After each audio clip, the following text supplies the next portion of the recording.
오늘 우리에게 주신 하나님의 말씀은 마태복음 5장 43절에서 48절까지 말씀입니다. 신약성경 7면에 있습니다. 마태복음 5장 43절에서 48절까지의 말씀입니다. 함께 교독하시겠습니다. 또 내 이웃을 사랑하고 내 원수를 미워하라 하였다는 것을 너희가 들었으나 나는 너희에게 이르노니 너희 원수를 사랑하며 너희를 박해하는 자를 위하여 기도하라. 이같이 한즉 하늘에 계신 너희 아버지의 아들이 되리니 이는 하나님이 그 해를 악인과 선인에게 비추시며 비를 의로운 자와 불의한 자에게 내려 주심이라. 너희가 너희를 사랑하는 자를 사랑하면 무슨 상이 있으리요? 세리도 이같이 아니하느냐? 또 너희가 너희 형제에게만 무난하면 남보다 더하는 것이 무엇이냐? 이방인들도 이같이 아니하느냐? 그러므로 하늘에 계신 너희 아버지의 온전하심과 같이 너희도 온전하라. 온전하라. 아멘. 오늘 우리가 함께 읽은 이 본문의 말씀은 잘 아시는 것처럼 산상수훈의 교훈 중에서 원수 사랑에 관한 교훈입니다. 예수님은 율법의 끝이 아닌 완성이십니다. 예수님께서 유일하게 그 수준 높은 율법의 요구들을 모두 충족시켜 주신 분이시죠. 때문에 예수님을 믿는 사람이라면 누구나 그 율법의 요구들을 충족시킬 수 있게 되었습니다. 아마 우리 보고 율법을 그대로 살려고 하면 그게 진짜 가능해? 하면서 혀를 내두를 것입니다. 그러나 우리는 율법의 완성이신 예수님을 믿음으로 율법의 그 필요 충분 조건이 성립되었다라는 사실입니다.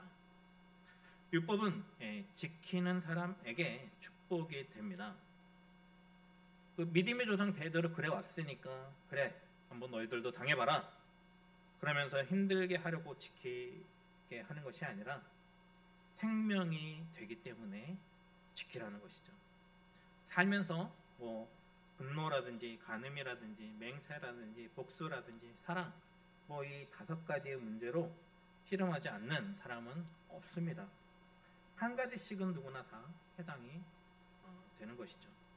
우리 내면을 들여다보면 이 5가지의 문제들 때문에 가슴앓이를 많이 합니다. 이 5가지의 한계를 넘어서면 행복한 삶을 살기도 하고 넘어서지 못하면 불행한 삶을 살기도 합니다.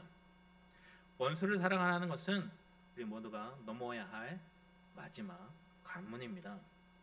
예수님께서는 44절에서 나는 너희에게 이르노니 너희 원수를 사랑하며 너희 박해하는 자들을 위하여 기도하라 고 말씀하셨습니다. 지금 이 산상수훈을 듣고 있는 사람들은 유대인들입니다. 유대인들은 공동체 안에 있는 사람들은 다 형제이고 공동체 밖에 있는 사람들은 다 원수다라는 그런 개념을 가지고 있었습니다. 그러니까 이 본문에 등장하는 원수들은 이방인을 말하는 것이죠. 믿는 사람들에게는 믿지 않는 사람들, 이 교회에 나오지 않는 사람들이 다 이방인들입니다. 교회 공동체 밖에 있는 사람들이 다 원수인 것이죠. 오늘 예수님은 그들도 사랑하라고 말씀하고 계십니다. 어떻게 하는 것이 원수를 사랑하는 것일까요? 우리 너무나도 잘 알고 계시는 송한양원 목사님, 그분은 자신의 2 아들을 죽인 그 사람을 양자로 삼았습니다. 그 정도는 해야 원수를 사랑한다라고 말할 수 있을까요? 그러나 대부분은 선양원 목사님처럼 할 수가 없을 것입니다. 원수 사랑 설교에서 빠지지 않고 등장하시는 이 선양원 목사님 이야기가 나오니까 그 정도는 해야지 원수 사랑하는 것이다 라고 생각할 수 있습니다. 그러나 그런 것만은 아니라는 것이죠. 45절 말씀을 보시면 예수님이 말씀하신 이 원수 사랑의 정의를 알아볼 수가 있습니다. 이는 하나님이 그 해를 악인과 선인에게 비추시며 비를 의로운 자와 불의한 자에게 내려 주심이라. 하나님은 악인이나 선인이나 상관없이 해를 비추시고 의로운 자나 불의한 자나 상관없이 동일하게 비를 내려 주신다. 하나님의 사랑은 그와 같다라는 말씀을 하고 계십니다. 그래서 이 원수 사랑의 정의는 공평한 사랑이라고 할 수 있습니다. 하나님이 믿는 사람이나 믿지 않는 사람이나 구별하지 않고 해를 비추시고 비를 내려주시는 것처럼 하나님의 자녀들도 공평하게 사랑을 베푸는 것이 원수를 사랑하는 것이다 라고 말씀하고 있습니다. 그러나 우리가 오해하면 안 되는 것이 공평하게 하라고 해서 이 신앙을 가지고 타협하라는 그런 말씀이 아닙니다. 공평한 원수 사랑은 인간이 기본적으로 누려야 할 그 필요를 충족시키는 부분에서 차별하지 말아라 라는 말씀입니다. 뭐 먹고 사는 문제라든지 배울 권리라든지 뭐 실력에 따라서 뭐 진급할 자격이라든지 등등등 인간의 기본적인 면에서 차별하지 말라라는 것입니다. 유대인들은 차별이 심했습니다. 이 같은 유대인이 뭐 미국으로 이민을 간다 하면 뭐 정착할 때까지 모든 편의를 다 봐주기도 합니다. 뭐 집을 장만하고 자동차를 사고 뭐 직업을 구해서 안정이 될 때까지 끝까지 도와주는 것이죠. 심지어 뭐 내가 세탁소를 한다 하면 그도 세탁소를 하도록 도와주는 그런 관계입니다. 그러나 유대인 외의 다른 민족들에게는 뭐 피도 눈물도 없는 것이죠. 아마도 이 나라 잃은 서름일 것입니다. 또한 선민 사상 때문일 것입니다. 차별이 얼마나 심한지 나라도 없이 2000여 년을 떠들면서 그 수많은 핍박과 학살을 당한 이유가 바로 거기에 있습니다. 물론 뭐 히틀러라는 사람이 그 학살이 잘못된 일입니다. 그러나 이 세상에는 그렇게밖에 할 수 없는 유대인에 대한 그런 혐오가 깔려 있다는 것도 부인할 수가 없는 것이죠. 차별하면 또 우리나라를 빼놓을 수 없습니다. 유교 문화가 한창일 때에는 뭐 남자와 여자가 겸상도 하지 않았습니다. 양반과 노비 사이에 자식이 생기면 뭐 호영화제를 못했습니다. 이 원수 사랑하라라는 말씀은 같은 지체를 사랑하는 것은 당연한 것이고 이 공동체 밖에 있는 사람들도 공평하게 사랑하라는 말씀입니다. 하나님이 이 해와 비를 동일하게 주시는 것처럼 모든 사랑을 차별 없이 대하라는 하나님의 말씀에 순종하는 저와 여러분 되시기를 주님의 이름으로 축복합니다. 이것이 바로 원수 사랑입니다. 원수를 사랑하면 무엇이 유익할까요? 원수 사랑의 유익은 다시 한번 45절의 말씀을 보시면 이같이 한즉 하늘에 계신 너희 아버지의 아들이 되리라. 여기서 무엇이 된다고 말씀하셨습니까? 아들이 된다라고 말씀하셨습니다. 하늘에 계신 하나님의 아들이 된다라는 것은 하나님이 아버지가 되어주신다라는 것이죠. 원수를 사랑하면 우리에게 아버지의 권세가 주어집니다. 사랑할 마음도 주시고 능력도 주시고 환경도 주시고 자격도 주십니다. 그런데 정말 공평하게 사람을 대하는 것이 뭐 쉬운 일은 아니겠습니다. 하나님이 주시는 마음이 없으면 할 수가 없는 것이죠. 하나님이 그런 마음을 주셨기 때문에 원수도 사랑할 수 있고 사람도 공평하게 대할 수 있는 것입니다. 여러분이 권위라는 것은 사람을 공평하게 사심 없이 사랑할 때 주어진다라는 것을 기억하시기 바랍니다. 46절 47절 말씀 보겠습니다. 너희가 너희를 사랑하는 자를 사랑하면 무슨 상이 있으리요? 세리도 이같이 아니하느냐? 또 너희가 너희 형제에게만 무난하면 남보다 더하는 것이 무엇이냐? 이방인들도 이같이 아니하느냐? 사랑하는 사람을 사랑하는 것은 세상 사람들도 다 합니다.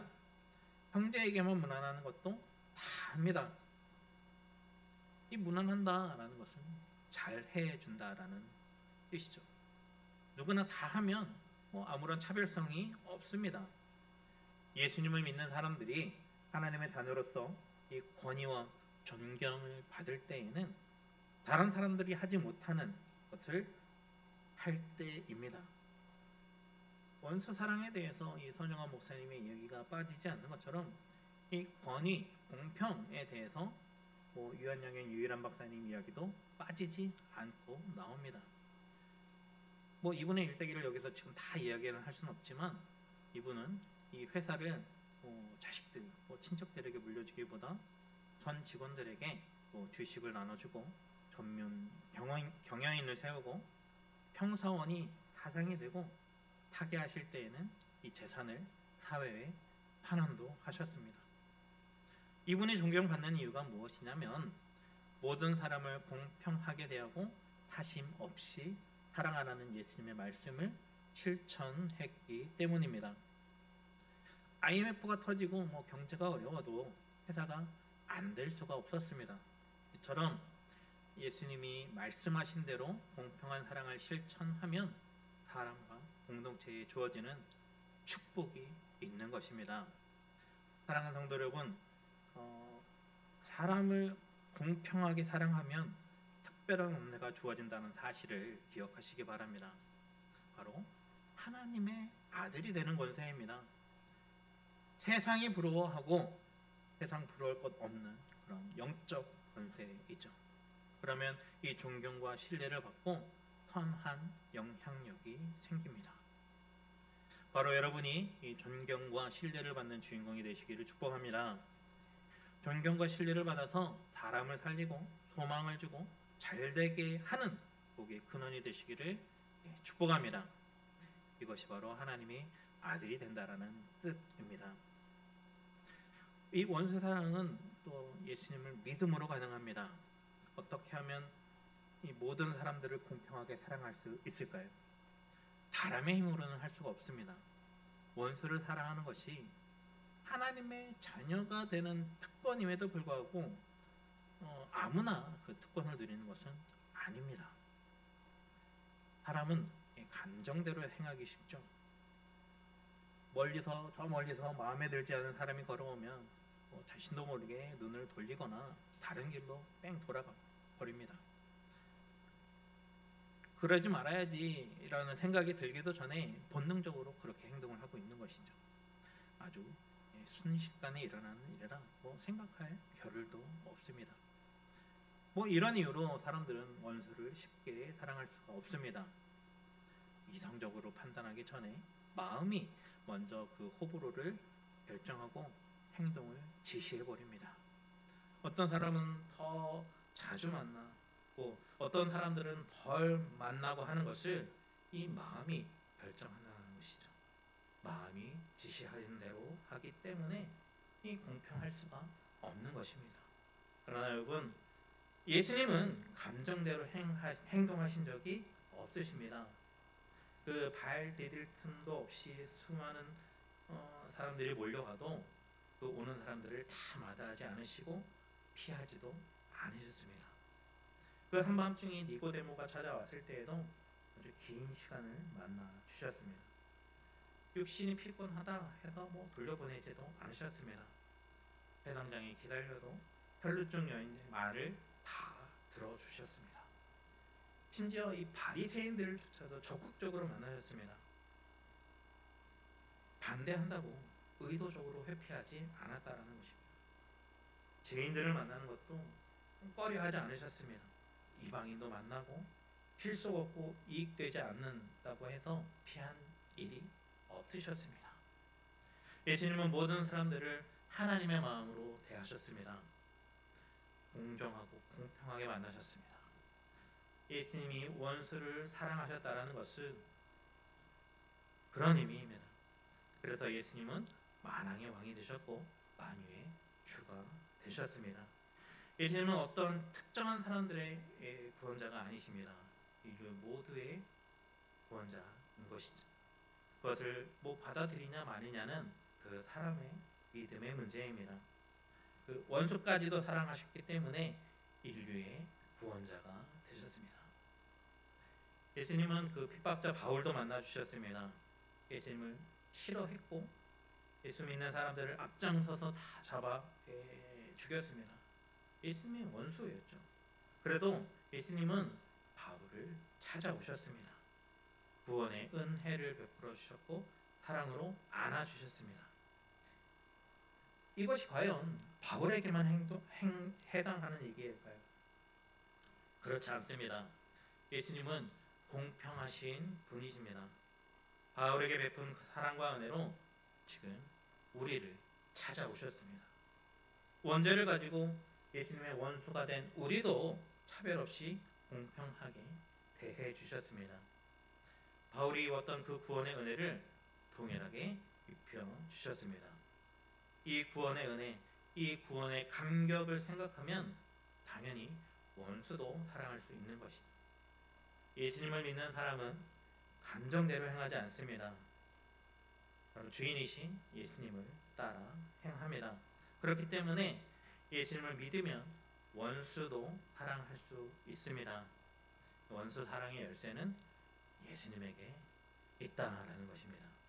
아무리 다가가기 어려운 사람도 예수님을 믿으면 사랑할 수 있게 됩니다.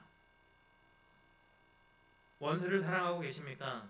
원수를 사랑하는 것은 공평한 마음으로 사람을 대하는 것이다 라고 말씀드렸습니다. 사랑하는 사람을 사랑하듯이 다른 사람을 대하라는 것입니다. 형제를 선대하는 그런 마음으로 주변 사람들에게 호의를 베풀라라는 것입니다. 그러나 이것이 말이 쉽지 참으로 어렵습니다. 생각해보면 우리가 이 원수를 사랑하지 못하는 것은 그 사랑하지 못할 이유가 상대방에게 있다라고 생각하기 때문이 아닐까요? 나도 뭐 잘한 것은 없지만 그에게 더 큰 문제가 있고 의리를 지키지 않았거나 뭐 도의를 벗어났거나 돈을 갚지 않았거나 배신을 했거나 상도에 어긋났거나 하는 그런 잘못이 있다라고 보는 것입니다. 그에 합당한 이유들을 만들어내는 것이죠. 이런저런 이유들로 우리는 원수를 사랑하지 못하고 있습니다. 이 원수를 사랑하지 못하면요, 불편함만 늘어납니다. 그 원수를 의식해서 활동하는 여행이 제한이 됩니다. 하나님은 우리가 밟는 모든 땅을 기업으로 주시길 원하시는데 바람에게 매이고 상황에 짓눌려서 주신 땅도 잃어버리는 것이 사람입니다. 사랑하는 성도 여러분, 원수를 사랑하지 못하면 손해는 나 자신이 보게 되는 것입니다. 마음이 불편하고 관계가 힘들고 기업을 받지 못합니다. 원수를 사랑하지 못하는 이유가 아무리 합당해도 하나님이 주신 약속을 받으려면 반드시 한계를 넘어서야 할 줄로 믿습니다. 저에게도 전에는 이 힘들게 하는 사람이 있었습니다. 직책이 높은 사람이었기 때문에 의식하지 않을 수가 없었습니다. 만나고 싶지 않아도 일로도 또는 사역으로도 만나고 싶지 않았고요. 또 일로나 사역으로나 얽히고 싶지 않았습니다. 너무나 불편하고 힘이 들었습니다. 내가 하는 말을 왜곡해서 받아들이고 부정적으로 이야기하는 사람이 바로 그였습니다. 그러한 문제로 편한 날은 없었습니다. 그러다가 저는 이런 생각이 들었습니다.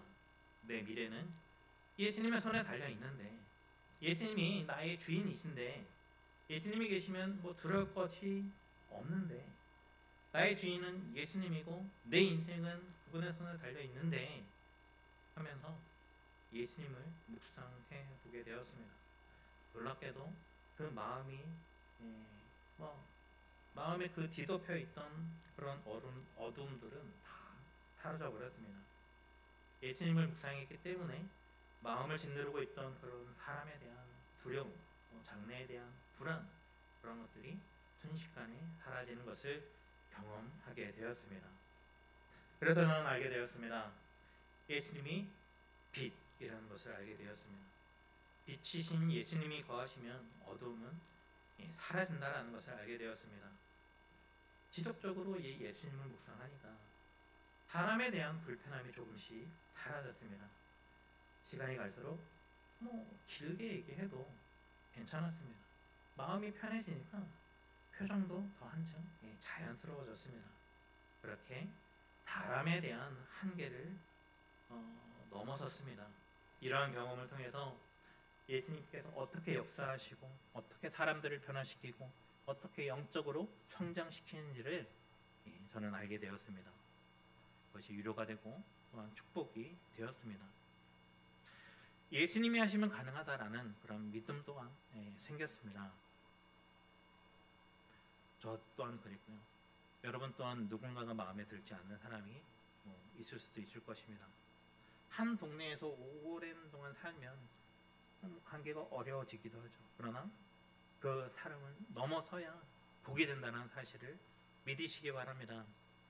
나는 내 감정대로 움직이는 사람이 아니라 예수님이 원하시는 대로 움직이는 사람이라는 것을 여러분 잊지 마시기 바랍니다. 저 멀리서 부담되는 사람이 걸어온다면 시선을 돌리거나 다른 길로 돌아가지 말아야 합니다. 웃는 얼굴 다가가서 손을 한 번 더 내밀어야 합니다. 그것이 반복되다 보면 긴 이야기를 나눌 수가 있고 언젠가는 부담이 사라지는 것을 경험할 수 있게 됩니다. 이것이 결국 다시 나에게 복으로 돌아온다는 사실을 믿으시기 바랍니다. 여러분 공평한 사랑을 실천하시기 바랍니다. 이 공평한 사랑은 바로 예수님처럼 해야 할 도리를 다 하는 사랑입니다. 나를 싫어할 거라고 지레짐작을 해서 해야 할 도리를 하지 못하는 그런 오를 범하지 말아야 합니다. 싫어하는 것은 그의 권리이고 사랑하는 것은 나의 권리입니다. 여러분 이 예수님의 사랑으로 싫든지 좋든지 균형을 잘 잡으시기 바랍니다. 그것이 우리에게 큰 복이 될 줄로 믿습니다. 저와 여러분에게 그런 은혜가 항상 있기를 주님의 이름으로 축복합니다.